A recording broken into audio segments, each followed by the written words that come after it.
Dinesh sir, ಬಹುಶಃ ಈ ಎಲ್ಲ ಎವಿಡೆನ್ಸ್ ಕಲೆಕ್ಟ್ ಮಾಡಿ ಒಂದು ವಾರನೋ ಅಥವಾ 2 ವಾರನೋ ನಮಗೊಂದು ಕ್ಲಾರಿಟಿ ಸಿಗೋದು ಇಂಥದ್ದೇ ಆಗಿದೆ ಅನ್ನೋದು, ಅದು ಬ್ಲಾಕ್ ಬಾಕ್ಸ್ ನಿಂದ ಆಗಿರ್ಬೋದು, ನೀವು ಹೇಳಿದಾಗೆ ಕೆಲವು ಫರೆನ್ಸಿಕ್ ಎಕ್ಸ್ಪರ್ಟ್ಗಳು ಕಲೆ ಹಾಕಿದಂತ ಮಾಹಿತಿ ಆಗ್ಬೋದು, ಇದೆಲ್ಲದರ ಆಧಾರದ ಮೇಲೆ ಇನ್ನೆಷ್ಟು ದಿನ ಹೋಗ್ಬೋದು ಅಂತ?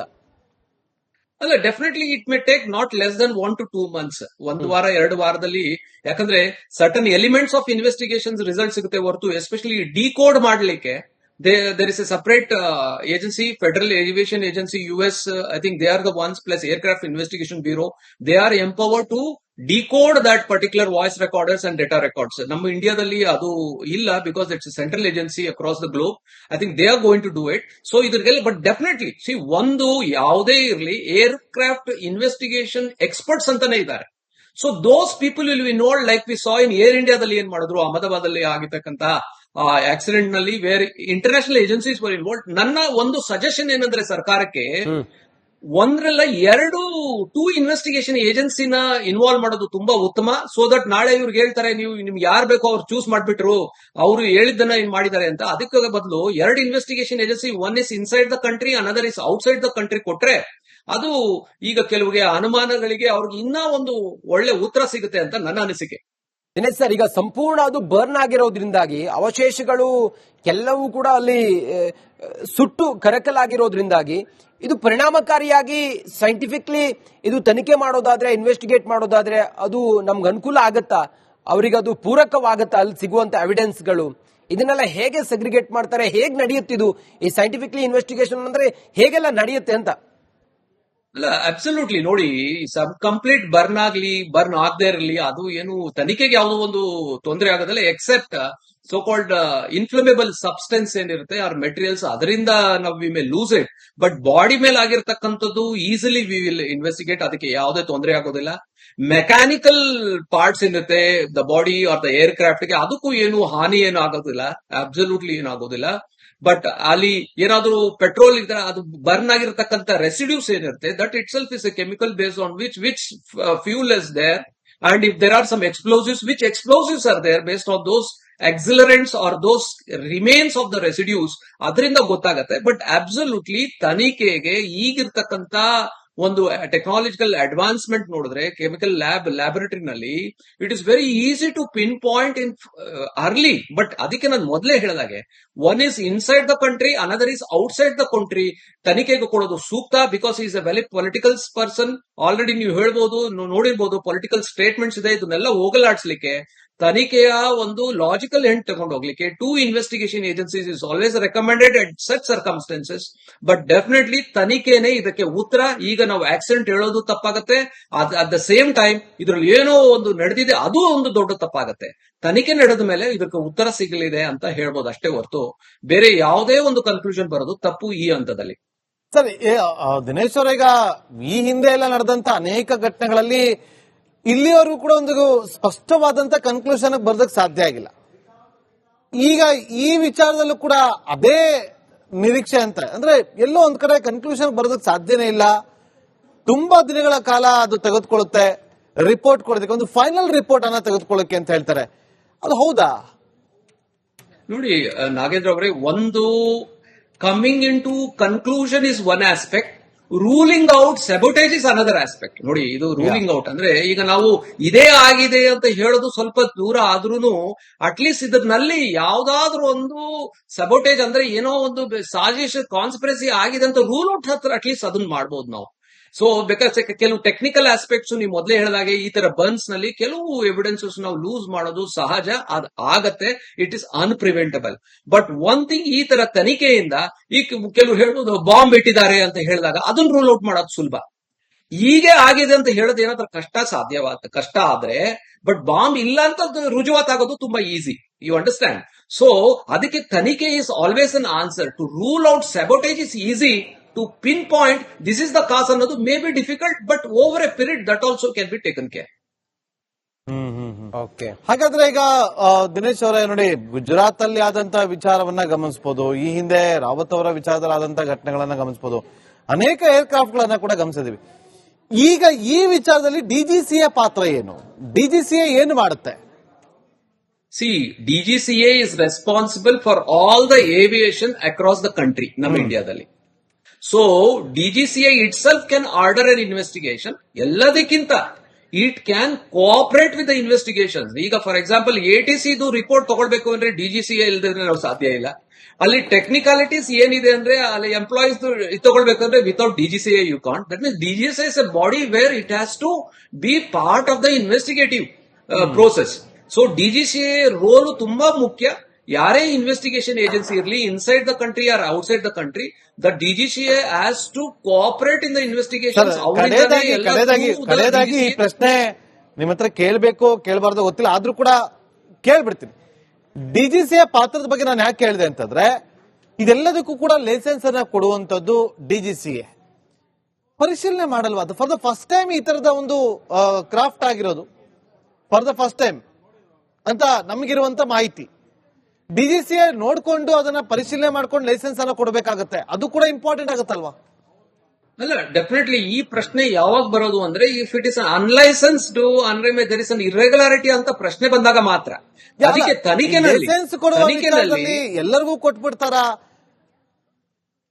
ಇಲ್ಲ, ಕರೆಕ್ಟ್. ನೋಡಿ, ಅದಕ್ಕೆ ತನಿಖೆನಲ್ಲಿ all aspects will be scrutinised and investigated. One is flight licence ಇದೆಯಾ, ಪೈಲಟ್ಸ್ ಗೆ ಲೈಸೆನ್ಸ್ ಕ್ಲಿಯರೆನ್ಸ್ ಇದೆಯಾ, ಪೈಲಟ್ ಓಡಿಸೋದಕ್ಕೆ ಫ್ಲೈಯಿಂಗ್ ಅವರ್ಸ್ ಎಷ್ಟಿದೆ, ಅವರು are they were the experts, are there operating on the right track, coordinate ಸರಿ ಇದೆಯಾ, technical aspects scrutiny go ahead ಕೊಟ್ಟವ್ರು ಯಾರು, ನಮ್ಮ ವೆದರ್ ಕ್ಲಿಯರೆನ್ಸ್ ಕೊಟ್ಟವ್ರು ಯಾರು. ಈಗ ಫಾರ್ ಎಕ್ಸಾಂಪಲ್ ಅವ್ರು ಹೇಳ್ತಿದ್ರು ಫಾಗ್ ಅಂತ ಹೇಳ್ತಾ ಇದ್ರು, ಮಂಜಿದೆ ಅಂತ. ನಿಮ್ CCTV ನಲ್ಲಿ ಇಷ್ಟು ದೂರದಿಂದ ಚೆನ್ನಾಗಿ ಕಾಣಿಸ್ತಾ ಇದೆ, ಅಲ್ಲಿ ಇರ್ತಕ್ಕಂಥ ವಸ್ತುಗಳೆಲ್ಲ ಚೆನ್ನಾಗಿ ಕಾಣಿಸುತ್ತೆ, ಕ್ಲಾರಿಟಿ ಎಷ್ಟು ಚೆನ್ನಾಗಿದೆ ಅಂತ.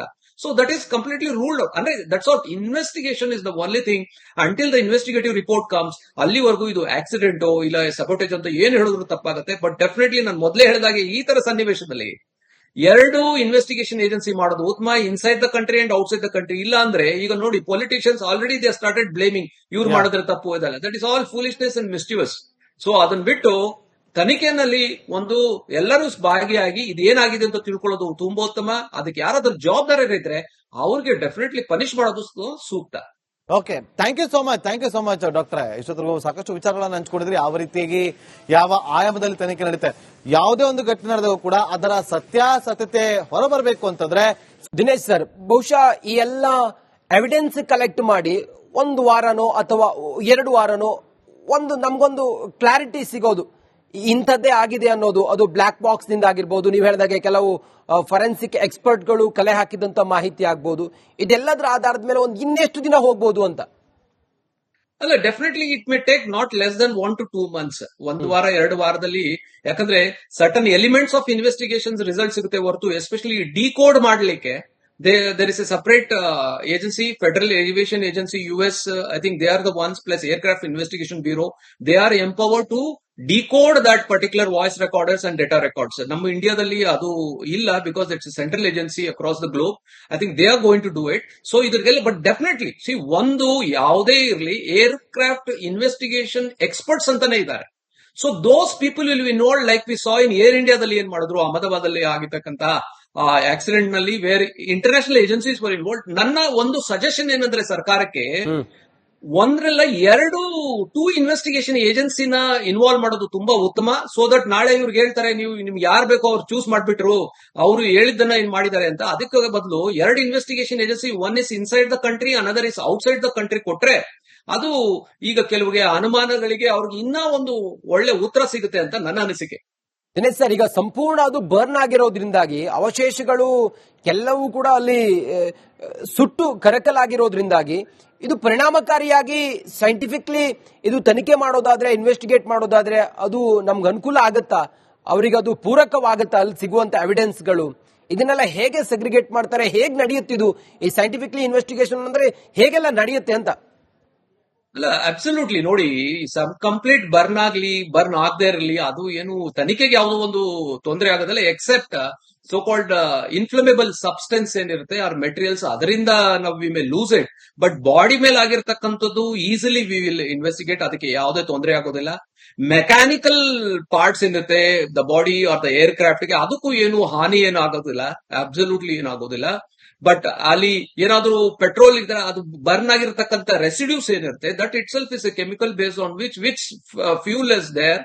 And if there are some explosives, which explosives are there based on those accelerants or those remains of the residues, ಅದರಿಂದ ಗೊತ್ತಾಗತ್ತೆ. ಬಟ್ ಅಬ್ಸಲ್ಯೂಟ್ಲಿ ತನಿಖೆಗೆ ಈಗಿರ್ತಕ್ಕಂತ ಒಂದು ಟೆಕ್ನಾಲಜಿಕಲ್ ಅಡ್ವಾನ್ಸ್ಮೆಂಟ್ ನೋಡಿದ್ರೆ ಕೆಮಿಕಲ್ ಲ್ಯಾಬೊರೇಟರಿನಲ್ಲಿ it is very easy to pinpoint in early. But ಅದಕ್ಕೆ ನಾನು ಮೊದಲೇ ಹೇಳಿದಾಗೆ one is inside the country, another is outside the country. ತನಿಖೆಗೆ ಕೊಡೋದು ಸೂಕ್ತ, because is a very political person. Already ನೀವು ಹೇಳ್ಬೋದು, ನೋಡಿರ್ಬೋದು, ಪೊಲಿಟಿಕಲ್ ಸ್ಟೇಟ್ಮೆಂಟ್ಸ್ ಇದೆ. ಇದನ್ನೆಲ್ಲ ಹೋಗಲಾಡಿಸ್ಲಿಕ್ಕೆ ತನಿಖೆಯ ಒಂದು ಲಾಜಿಕಲ್ ಎಂಡ್ ತಗೊಂಡು ಹೋಗ್ಲಿಕ್ಕೆ two investigation agencies is always recommended at such circumstances. But definitely ತನಿಖೆನೇ ಇದಕ್ಕೆ ಉತ್ತರ. ಈಗ ನಾವು ಆಕ್ಸಿಡೆಂಟ್ ಹೇಳೋದು ತಪ್ಪಾಗತ್ತೆ, ಅಟ್ ದ ಸೇಮ್ ಟೈಮ್ ಇದರಲ್ಲಿ ಏನೋ ಒಂದು ನಡೆದಿದೆ ಅದು ಒಂದು ದೊಡ್ಡ ತಪ್ಪಾಗತ್ತೆ. ತನಿಖೆ ನಡೆದ ಮೇಲೆ ಇದಕ್ಕೆ ಉತ್ತರ ಸಿಗಲಿದೆ ಅಂತ ಹೇಳ್ಬೋದು ಅಷ್ಟೇ ಹೊರತು ಬೇರೆ ಯಾವುದೇ ಒಂದು ಕನ್ಕ್ಲೂಷನ್ ಬರೋದು ತಪ್ಪು ಈ ಹಂತದಲ್ಲಿ. ಸರಿ, ದಿನೇಶ್ ಅವರೀಗ ಈ ಹಿಂದೆ ಎಲ್ಲ ನಡೆದಂತ ಅನೇಕ ಘಟನೆಗಳಲ್ಲಿ ಇಲ್ಲಿವರೆಗೂ ಕೂಡ ಒಂದು ಸ್ಪಷ್ಟವಾದಂತ ಕನ್ಕ್ಲೂಷನ್ ಬರ್ದಕ್ ಸಾಧ್ಯ ಆಗಿಲ್ಲ. ಈಗ ಈ ವಿಚಾರದಲ್ಲೂ ಕೂಡ ಅದೇ ನಿರೀಕ್ಷೆ ಅಂತ ಅಂದ್ರೆ ಎಲ್ಲೋ ಒಂದ್ ಕಡೆ ಕನ್ಕ್ಲೂಷನ್ ಬರೋದಕ್ಕೆ ಸಾಧ್ಯನೇ ಇಲ್ಲ. ತುಂಬಾ ದಿನಗಳ ಕಾಲ ಅದು ತೆಗೆದುಕೊಳ್ಳುತ್ತೆ ರಿಪೋರ್ಟ್ ಕೊಡೋದಕ್ಕೆ, ಒಂದು ಫೈನಲ್ ರಿಪೋರ್ಟ್ ಅನ್ನ ತೆಗೆದುಕೊಳ್ಳಕ್ಕೆ ಅಂತ ಹೇಳ್ತಾರೆ. ಅದು ಹೌದಾ? ನೋಡಿ ನಾಗೇಂದ್ರ ಅವರೇ, ಒಂದು coming in to conclusion is one aspect, ruling out sabotage is another aspect. ನೋಡಿ, ಇದು ರೂಲಿಂಗ್ ಔಟ್ ಅಂದ್ರೆ ಈಗ ನಾವು ಇದೇ ಆಗಿದೆ ಅಂತ ಹೇಳೋದು ಸ್ವಲ್ಪ ದೂರ ಆದ್ರೂ ಅಟ್ಲೀಸ್ಟ್ ಇದರಲ್ಲಿ ಯಾವ್ದಾದ್ರು ಒಂದು ಸೆಬೋಟೇಜ್ ಅಂದ್ರೆ ಏನೋ ಒಂದು ಸಾಜಿಶ್ ಕಾನ್ಸ್ಪಿರಸಿ ಆಗಿದೆ ಅಂತ ರೂಲ್ ಔಟ್ ಹತ್ರ ಅಟ್ಲೀಸ್ಟ್ ಅದನ್ನ ಮಾಡ್ಬೋದು ನಾವು. ಸೊ ಬೇಕಾದ್ರೆ ಕೆಲವು ಟೆಕ್ನಿಕಲ್ ಆಸ್ಪೆಕ್ಟ್ಸ್ ನೀವು ಮೊದಲೇ ಹೇಳಿದಾಗೆ ಈ ತರ ಬರ್ನ್ಸ್ ನಲ್ಲಿ ಕೆಲವು ಎವಿಡೆನ್ಸಸ್ ನಾವು ಲೂಸ್ ಮಾಡೋದು ಸಹಜ, ಅದು ಆಗತ್ತೆ, it is unpreventable. But one thing, ಈ ತರ ತನಿಖೆಯಿಂದ ಈ ಕೆಲವರು ಹೇಳ್ಬೋದು ಬಾಂಬ್ ಇಟ್ಟಿದ್ದಾರೆ ಅಂತ ಹೇಳಿದಾಗ ಅದನ್ನ ರೂಲ್ ಔಟ್ ಮಾಡೋದು ಸುಲಭ. ಹೀಗೆ ಆಗಿದೆ ಅಂತ ಹೇಳೋದು ಏನಾದ್ರೂ ಕಷ್ಟ ಆದ್ರೆ, ಬಟ್ ಬಾಂಬ್ ಇಲ್ಲ ಅಂತ ರುಜುವಾತಾಗೋದು ತುಂಬಾ ಈಸಿ. You understand? ಸೊ ಅದಕ್ಕೆ ತನಿಖೆ is always an answer. To rule out sabotage is easy, to pinpoint this is the cause ಅನ್ನೋದು may be difficult, but over a period that also can be taken care. Okay, ಹಾಗಾದ್ರೆ ಈಗ ದಿನೇಶ್ ಅವರೇ ನೋಡಿ, ಗುಜರಾತ್ ಅಲ್ಲಿ ಆದಂತ ವಿಚಾರವನ್ನ ಗಮನಿಸಬಹುದು, ಈ ಹಿಂದೆ ರಾವತ್ ಅವರ ವಿಚಾರದಲ್ಲಿ ಆದಂತ ಘಟನೆಗಳನ್ನ ಗಮನಿಸಬಹುದು, ಅನೇಕ ಏರ್ಕ್ರಾಫ್ಟ್ ಗಳನ್ನ ಕೂಡ ಗಮನಿಸಿದೀವಿ. ಈಗ ಈ ವಿಚಾರದಲ್ಲಿ ಡಿಜಿಸಿಎ ಪಾತ್ರ ಏನು? ಡಿಜಿಸಿಎ ಏನು ಮಾಡುತ್ತೆ? See, DGCA is responsible for all the aviation across the country, ನಮ್ಮ ಇಂಡಿಯಾದಲ್ಲಿ. So DGCA itself can order an investigation. ಎಲ್ಲದಕ್ಕಿಂತ it can cooperate with the investigation. ಈಗ ಫಾರ್ ಎಕ್ಸಾಂಪಲ್ ATC ರಿಪೋರ್ಟ್ ತಗೊಳ್ಬೇಕು ಅಂದ್ರೆ DGCA ಇಲ್ಲದ್ರೆ ನಾವು ಸಾಧ್ಯ ಇಲ್ಲ. ಅಲ್ಲಿ ಟೆಕ್ನಿಕಾಲಿಟೀಸ್ ಏನಿದೆ ಅಂದ್ರೆ ಅಲ್ಲಿ ಎಂಪ್ಲಾಯೀಸ್ ತಗೊಳ್ಬೇಕಂದ್ರೆ without DGCA you can't. That means DGCA is a body where it has to be part of the investigative process. So DGCA role ತುಂಬಾ ಮುಖ್ಯ. ಯಾರೇ ಇನ್ವೆಸ್ಟಿಗೇಷನ್ ಏಜೆನ್ಸಿ ಇರಲಿ, inside the country or outside the country, the DGCA has to cooperate in the investigation. ಕಡೆಯದಾಗಿ ಈ ಪ್ರಶ್ನೆ ನಿಮ್ಮ ಹತ್ರ ಕೇಳಬೇಕು ಕೇಳಬಾರ್ದು ಗೊತ್ತಿಲ್ಲ, ಆದ್ರೂ ಕೂಡ ಕೇಳ್ಬಿಡ್ತೀನಿ. DGCA ಪಾತ್ರದ ಬಗ್ಗೆ ನಾನು ಯಾಕೆ ಹೇಳಿದೆ ಅಂತಂದ್ರೆ, ಇದೆಲ್ಲದಕ್ಕೂ ಕೂಡ ಲೈಸೆನ್ಸ್ ಅನ್ನ ಕೊಡುವಂತದ್ದು DGCA. ಪರಿಶೀಲನೆ ಮಾಡಲ್ವಾ? ಅದು ಫಾರ್ ದ ಫಸ್ಟ್ ಟೈಮ್ ಈ ತರದ ಒಂದು ಕ್ರಾಫ್ಟ್ ಆಗಿರೋದು, ಫಾರ್ ದ ಫಸ್ಟ್ ಟೈಮ್ ಅಂತ ನಮಗಿರುವಂತ ಮಾಹಿತಿ. DGCA ನೋಡ್ಕೊಂಡು ಅದನ್ನ ಪರಿಶೀಲನೆ ಮಾಡ್ಕೊಂಡು ಲೈಸೆನ್ಸ್ ಅನ್ನ ಕೊಡಬೇಕಾಗತ್ತೆ. ಅದು ಕೂಡ ಇಂಪಾರ್ಟೆಂಟ್ ಆಗುತ್ತಲ್ವಾ? ಅಲ್ಲ, ಡೆಫಿನೆಟ್ಲಿ ಈ ಪ್ರಶ್ನೆ ಯಾವಾಗ ಬರೋದು ಅಂದ್ರೆ, ಇಫ್ ಇಟ್ ಇಸ್ ಅನ್ಲೈಸೆನ್ಸ್ಡ್ ಅಂದ್ರೆ ದೇರ್ ಇಸ್ ಅನ್ ಇರ್ರೆಗ್ಯುಲಾರಿಟಿ ಅಂತ ಪ್ರಶ್ನೆ ಬಂದಾಗ ಮಾತ್ರ. ಅದಕ್ಕೆ ಲೈಸೆನ್ಸ್ ಕೊಡುವ ಎಲ್ಲರಿಗೂ ಕೊಟ್ಬಿಡ್ತಾರ? ಇಲ್ಲ, ಕರೆಕ್ಟ್. ನೋಡಿ, ಅದಕ್ಕೆ ತನಿಖೆನಲ್ಲಿ all aspects will be scrutinised and investigated. One is flight licence ಇದೆಯಾ, ಪೈಲಟ್ಸ್ ಗೆ ಲೈಸೆನ್ಸ್ ಕ್ಲಿಯರೆನ್ಸ್ ಇದೆಯಾ, ಪೈಲಟ್ ಓಡಿಸೋದಕ್ಕೆ ಫ್ಲೈಯಿಂಗ್ ಅವರ್ಸ್ ಎಷ್ಟಿದೆ, ಅವರು are they were the experts, are they operating on the right track, coordinate ಸರಿ ಇದೆಯಾ, technical aspects scrutiny go ahead ಕೊಟ್ಟವ್ರು ಯಾರು, ನಮ್ಮ ವೆದರ್ ಕ್ಲಿಯರೆನ್ಸ್ ಕೊಟ್ಟವ್ರು ಯಾರು. ಈಗ ಫಾರ್ ಎಕ್ಸಾಂಪಲ್ ಅವ್ರು ಹೇಳ್ತಿದ್ರು ಫಾಗ್ ಅಂತ ಹೇಳ್ತಾ ಇದ್ರು, ಮಂಜಿದೆ ಅಂತ. ನಿಮ್ CCTV ನಲ್ಲಿ ಇಷ್ಟು ದೂರದಿಂದ ಚೆನ್ನಾಗಿ ಕಾಣಿಸ್ತಾ ಇದೆ, ಅಲ್ಲಿ ಇರ್ತಕ್ಕಂಥ ವಸ್ತುಗಳೆಲ್ಲ ಚೆನ್ನಾಗಿ ಕಾಣಿಸುತ್ತೆ, ಕ್ಲಾರಿಟಿ ಎಷ್ಟು ಚೆನ್ನಾಗಿದೆ ಅಂತ. So that is completely ruled out. ಅಂದ್ರೆ that's what investigation is the only thing. Until the investigative report comes, ಅಲ್ಲಿವರೆಗೂ ಇದು ಆಕ್ಸಿಡೆಂಟ್ ಇಲ್ಲ ಸಬೋಟೇಜ್ ಅಂತ ಏನ್ ಹೇಳಿದ್ರು ತಪ್ಪಾಗುತ್ತೆ. ಬಟ್ ಡೆಫಿನೆಟ್ಲಿ ನಾನು ಮೊದಲೇ ಹೇಳಿದಾಗೆ ಈ ತರ ಸನ್ನಿವೇಶದಲ್ಲಿ ಎರಡು ಇನ್ವೆಸ್ಟಿಗೇಷನ್ ಏಜೆನ್ಸಿ ಮಾಡೋದು ಉತ್ತಮ, inside the country and outside the country. ಇಲ್ಲ ಅಂದ್ರೆ ಈಗ ನೋಡಿ, politicians already they started blaming, ಇವ್ರು ಮಾಡಿದ್ರೆ ತಪ್ಪು ಇದಲ್ಲ. That is all foolishness and ಮಿಸ್ಚಿವಸ್. So ಅದನ್ನ ಬಿಟ್ಟು ತನಿಖೆನಲ್ಲಿ ಒಂದು ಎಲ್ಲರೂ ಭಾಗಿಯಾಗಿ ಇದೇನಾಗಿದೆ ಅಂತ ತಿಳ್ಕೊಳ್ಳೋದು ತುಂಬೋತ್ತಮ. ಅದಕ್ಕೆ ಯಾರಾದ್ರೂ ಜವಾಬ್ದಾರರಿದ್ರೆ ಅವ್ರಿಗೆ ಡೆಫಿನೆಟ್ಲಿ ಪನಿಷ್ ಮಾಡೋದು ಸೂಕ್ತ. Okay, thank you so much ಡಾಕ್ಟ್ರೆ. ಇಷ್ಟೊತ್ತರೆಗೂ ಸಾಕಷ್ಟು ವಿಚಾರಗಳನ್ನ ಹಂಚ್ಕೊಂಡಿದ್ರಿ. ಯಾವ ರೀತಿಯಾಗಿ ಯಾವ ಆಯಾಮದಲ್ಲಿ ತನಿಖೆ ನಡೀತೆ, ಯಾವುದೇ ಒಂದು ಘಟನೆ ನಡೆದರೂ ಕೂಡ ಅದರ ಸತ್ಯಾಸತ್ಯತೆ ಹೊರಬರಬೇಕು ಅಂತಂದ್ರೆ